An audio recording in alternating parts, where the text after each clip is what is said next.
By the 1620s, England's Puritans believed that the Anglican Church was drifting too close to Roman Catholicism.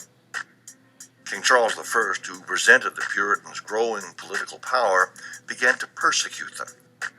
The Puritans began to look for a place where they could avoid persecution and build a community of their own. They believed that America might be that place. People had come here for religious reasons because they were objecting to the way life and politics in the church was changing back in England. In 1629, a group of Puritan merchants established the Massachusetts Bay Company and obtained a charter for the land that is now Massachusetts and New Hampshire. Led by John Winthrop, a wealthy gentleman educated at Cambridge, 17 ships and about 1,000 people docked in Boston in 1630. Like all early settlements, the Massachusetts Bay Colony suffered from harsh weather, dwindling supplies, and Indian hostility. The colony thrived despite these hardships. The Puritan strong religious beliefs made it the most stable of the English settlements in the New World. Still, there were divisions within the group. Some Puritans rebelled against the colony's strict rules. Turned out, once they arrived in Massachusetts Bay, they didn't all agree 100% on exactly how things should be done. So the way they resolved some of their conflicts is by moving away and setting up new towns. And in 1636, a number of people left Massachusetts Bay and moved into what's now the area around Hartford in Connecticut. So very early on, Massachusetts started expanding and taking over other lands. New Puritans kept arriving from England, taking the places of those who died or moved away.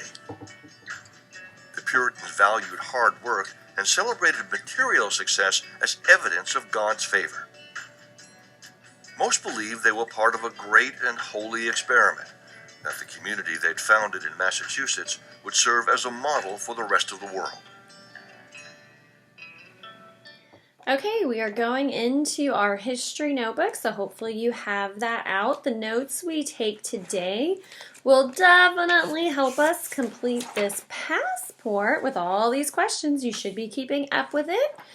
And so we're looking at the learning that we did with our primary sources earlier in the week. So I'm going to turn to my next blank page. Here we go. I'm moving, and here we go. Mine's right here. You might have, actually mine's not right there. I still need to put in my map and timeline, so I'm going to go ahead and glue those in right here. So I'm going to actually go to the next blank page, and I will be sure that I glue them in as soon as I am done with this video. But here we go. I'm going to put it right here so that we can see it nice and good. And so I'm going to be using this whole page to write on. And so I'm going to start with my first region, that top region, which is of course going to be the New England Colonies. So we're going to title this page New England Colonies. And we know what our New England Colonies are because we remember that mnemonic phrase, "My new hamster runs in cages." And that gives us Massachusetts, New Hampshire, Rhode Island, and Connecticut. My new hamster runs in cages. And so right there, New England Colonies, we're ready to do our notes. And when we look at our colonies, we are going to divide them into our purse. So we're going to do it in 4 divisions, PERS, political, economic, religious, and social.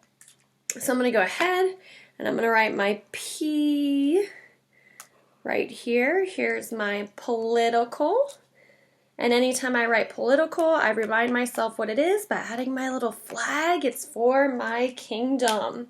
I have my E for economic.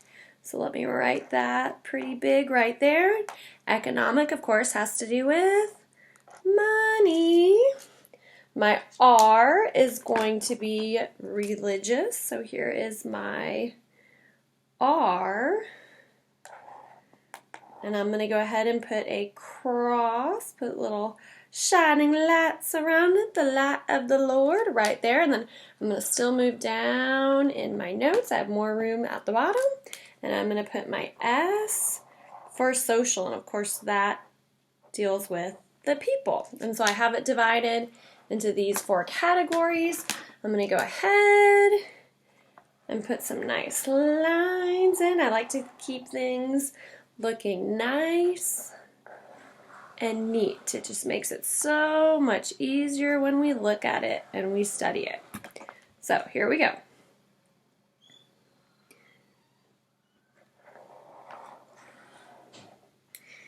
All right, so we're going to start with political. The number one thing inside political in the New England colonies is to remember that it is influenced by religion. And you might be going, but Miss Howson, it's the government. It doesn't matter. It is influenced. It is dominated by religion. So you have to go to church on Sunday, or you could go to jail. You have to make sure that you're praying and you're worshiping, and it calls for all of those things. You can't speak out against the Lord, or you could end up in jail. All right, in our political category, we also need to include the Mayflower Compact. We learned about this when we looked at Plymouth, and the Mayflower Compact is very important to us because it establishes that idea of self-government. They take it upon themselves to create a government. And within that self-government, they decide that their colony is going to be based on the idea of democracy. And so that introduces us to this idea in the colonies of the people having a voice. Also in political, we need to recognize, and you guys saw it very, very briefly on your primary sources, is a document called the Fundamental Orders of Connecticut.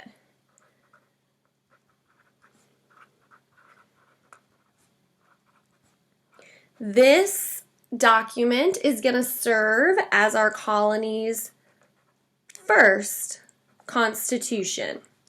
And when we say that something is a constitution, it is a framework of government.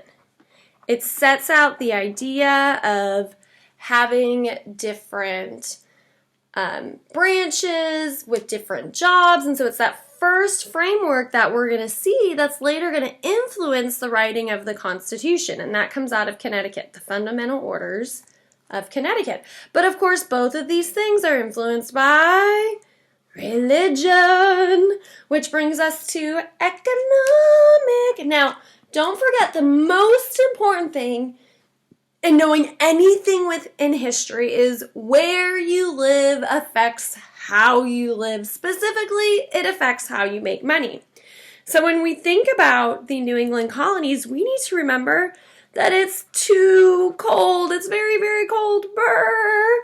And it's too rocky. The soil is rocks. You went out there and took a plow and you were digging up rocks. That means that there is no farming.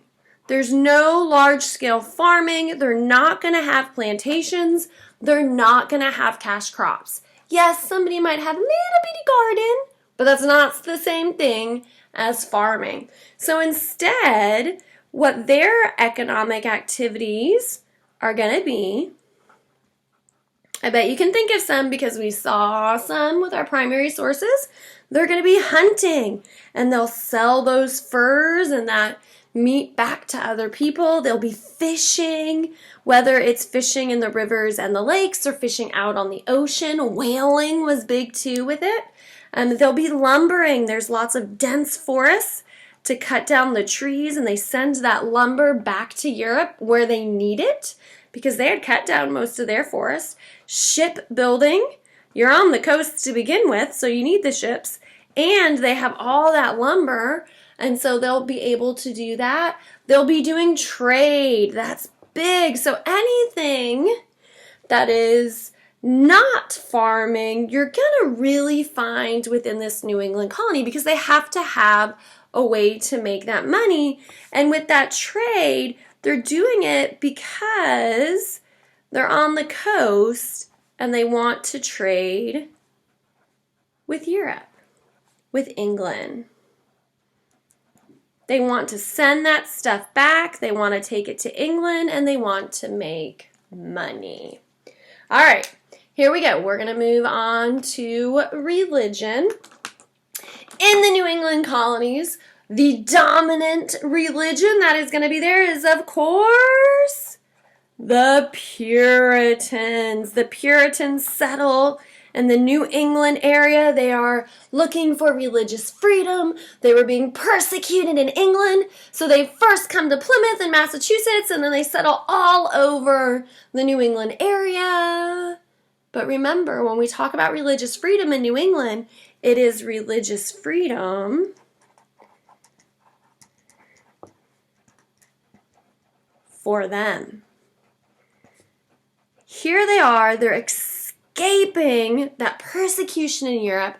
They want to come to the Americas. They want that freedom, but only for them.